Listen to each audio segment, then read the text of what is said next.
Hello viewers, আপনাদের দেখাবো আজকে ভিডিওতে 4টি ড্রাগন ফল থেকে ফুল এই যে পচে যাওয়া অংশটুকু কিভাবে ফেলবেন। চলুন একটা একটা করে ফেলা শুরু করি।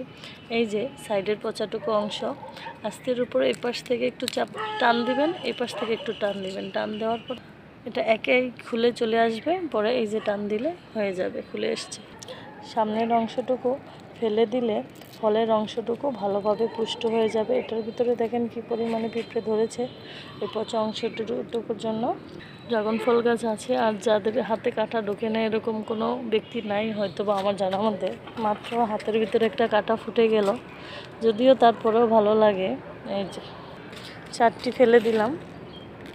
ফুলগুলো 4 দিন আগে ফুটেছিল, আবার সাথে সাথে দেখেন নতুন করে ফুল আসতে শুরু করে দিয়েছে। আর এই দুটো হলো পুরনো ফল। এই পর্যন্ত এই সিজনে গাছ থেকে মোট 5টা ফল খেয়েছি। এগুলো হলো 7, 8